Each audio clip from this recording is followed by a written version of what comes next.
Welcome to my channel. আজি আমি গৈ আছোঁ চান্দবিলৈকে, তাতে বোলে কিবা এটা ফেষ্টিভেল হৈ আছে। চ' গৈ পেলাই চাওঁ, আপোনালোককো দেখাই আছোঁ। Stay tuned with the blog. তো গাইজ আমি এতিয়া গৈ আছোঁ, কিছু দূৰ আহিলোঁ আৰু হৈছে। এইফালে চাওকচোন, ইমান ধুনীয়া পৰিৱেশ নহয়নে? চাৰিওফালে গছ। তো গাইজ এইফালে এনেকৈ ৰাইট চাইডেদি সোমাব লাগিব। অলৰেডি ইয়াতে এনেকৈ হেৰি কৰি থৈ দিছে, বেনাৰ লগাই থৈ দিছে।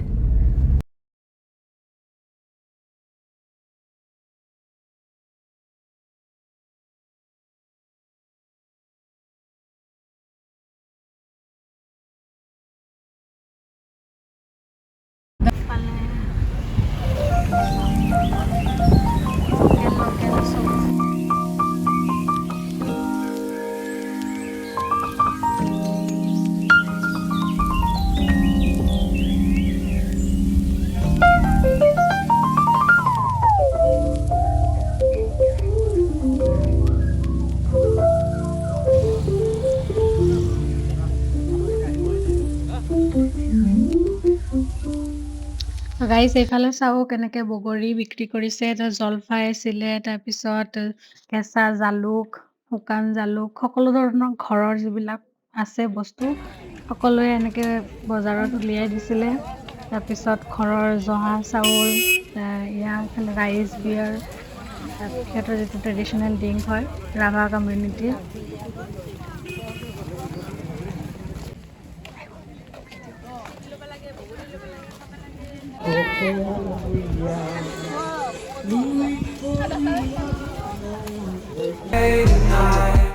Nature's canvas unfolding so grand. In this journey we're living unplanned. City streets pulse with energy so bright. Neon signs flashing in the depths of night. Skyscrapers stand tall reaching for this.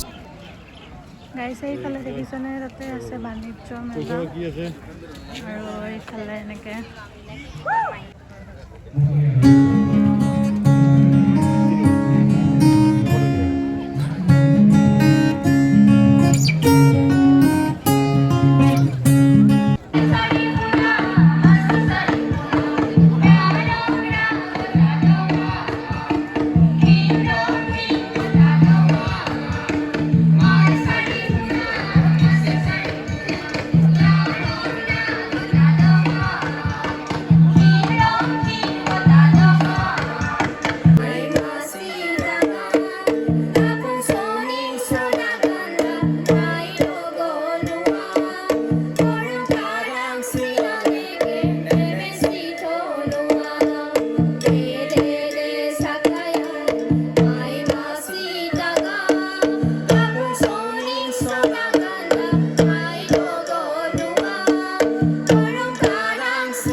নাম ৰাখিছিলে বগীজাৰী।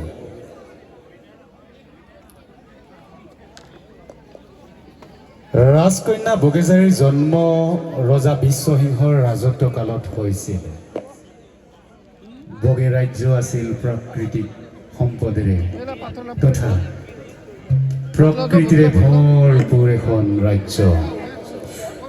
সেয়েহে বগীজাৰীও ৰচিছিল প্ৰকৃতিৰ গান, ৰচিছিল মানুহৰ গান।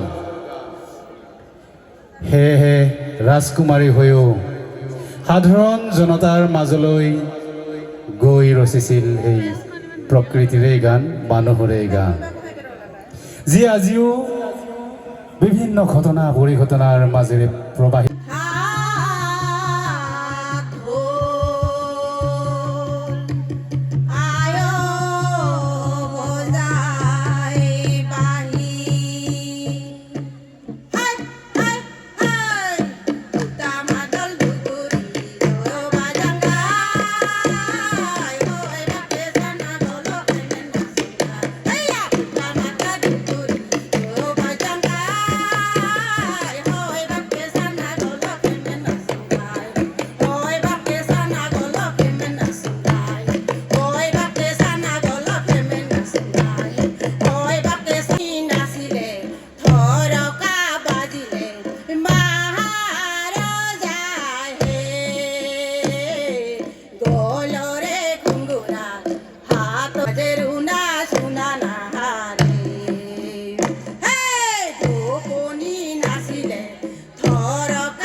বলিয়া বিচনি বাও গাও জোৰালে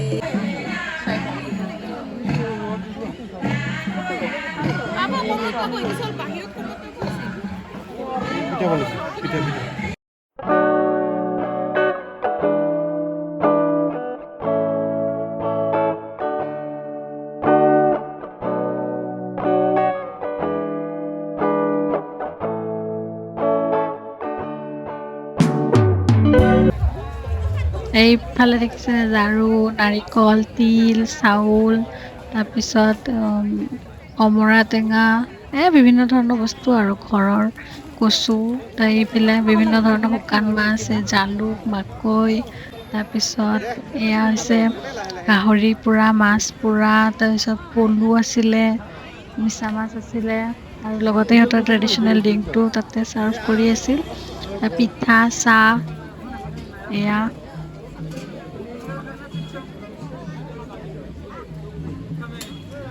এইফালে আমি গৰম গৰম চাহ আৰু পিঠা লৈ ল'লোঁ সেয়া খাই মেলি এতিয়া ইয়াৰ পৰা ওলাম বহুত ভাল লাগিলে গৈ পেলাই বহুত মানে কালচাৰেল এইবিলাক ডেন্স কিবা কিবি এইবিলাক চাই বহুত ভাল লাগিলে আমাৰ যিটো অসমৰ ডাইভাৰ্ছ মানে কালচাৰেল হেৰিটেজ যিটো আছে সেইটো মানে বহুত ধুনীয়াকৈ ফিল কৰিব পাৰি এনেকুৱা ধৰণৰ প্ৰগ্ৰেমবিলাকত গ'লে সঁচাকৈয়ে ভাল লাগিলে আপোনালোকেও যাব 5 তাৰিখলৈকে এই প্ৰগ্ৰামটো আছে